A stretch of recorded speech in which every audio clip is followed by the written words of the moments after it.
What's up, guys? Shaky Bear from the Shed Productions. Today we're going to be taking a look at the BRK Model 77R. This is a decently rare alarm. I mean, it's pretty common still, but you don't see them anymore. Made by BRK. They were released in 1976 following the BRK 76R.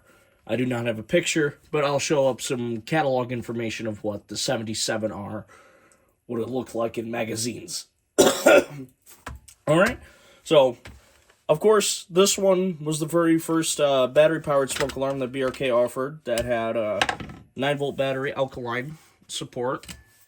You know, prior to that, they were using 12.6-volt mercury batteries. And, so this made it a lot cheaper for users to replace batteries with, since it didn't have to have a dedicated and more expensive and dangerous mercury battery. So, some notable things you'll see here is that this one has a test socket. This one was made in 1977. It has the coffin-shaped sensing chamber, and it has a Kobishi CLB26, CLB27 DC squealer horn, and if you do not know what a squealer horn sounds like, you will understand shortly. Now, some other components you can see is a sensitivity adjustment. What that does right there is that controls the rate in which smoke inside the chamber will trip the smoke alarm. So, if you have higher resistance, it'll take more smoke, or if I'm remembering how ionization chambers work correctly, it'll do that. But essentially, all it does is that it changes the amount of sensitivity it takes, how much smoke it takes for this to activate. Right. Unfortunately, this one does not work. However, this one does. So, we'll take a look at that one.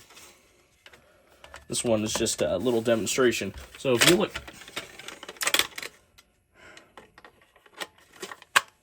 very satisfying. But as you can see here, here's the back. It has the newer BRK logo, unlike some older BRK units. White. As you can see, it has the old school BRK logo right there. Here is an identical unit, right? If we open it up, this one at least has a battery in it. You know, these ones have the tiered test button as well. I don't know if you can really see that. Yeah, here we go. Here's a good close-up of the board, too. You don't get to see that in YouTube videos very often.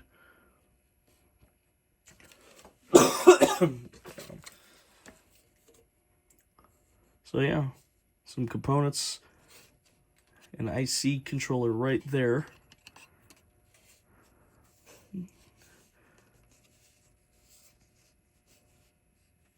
And a test socket. The test socket, you're supposed to be able to take a multimeter and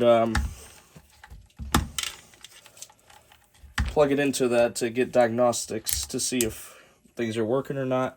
So I wonder if that's actually the case. Yeah, I'll put that right there so you can see.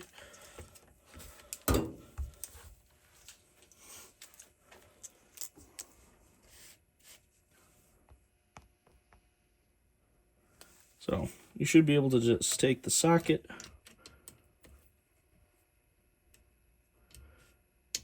I don't know how to actually use the test socket.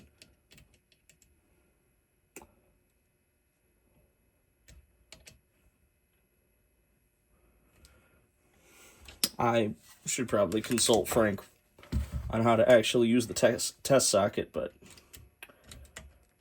if you look here, you know, we're just getting nothing. Okay, 1, maybe 2 volts, maybe. Let's try continuity.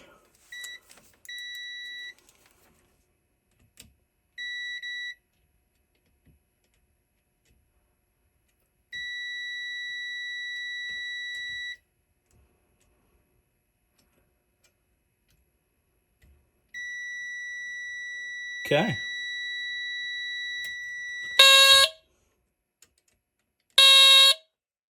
Oh, that's so cool. Cool, check this out. So if we If we take 2 probes, put one right here and one right here, and short them, that tests the alarm horn. I wonder.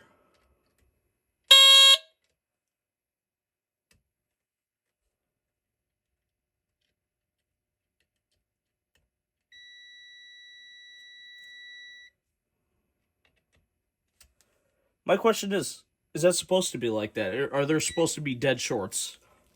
You know. But that's cool to figure out that I can...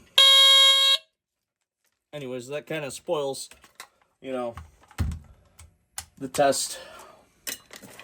But it still doesn't change anything, so we can put the cover back on. Sometimes, if you're lucky, you won't activate it. Like that. So, let's give it a test. There is no indicator LED in here, but so you can just...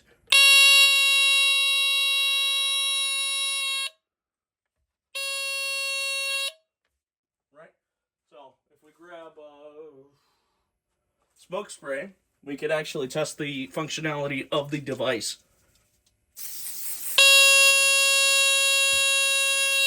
You can see, still alarms great. So, there you have it. There's the, and of course, this was succeeded by the 79R, which has a very distinct pulsing pattern, and also has, you know, the classic pulsing pattern that it has distinct to only that alarm and its rebrands. So this has the exact same cover, or very similar cover, to the 769 ACI, which would have came right before this guy right here, the 1769 ACI and the 1839 ACI. So yeah, the 769 ACI would have been one of the first, you know, common BRK units outside of like the SS 749, SS, and 718. So yeah, it's very fun, and it still works great today.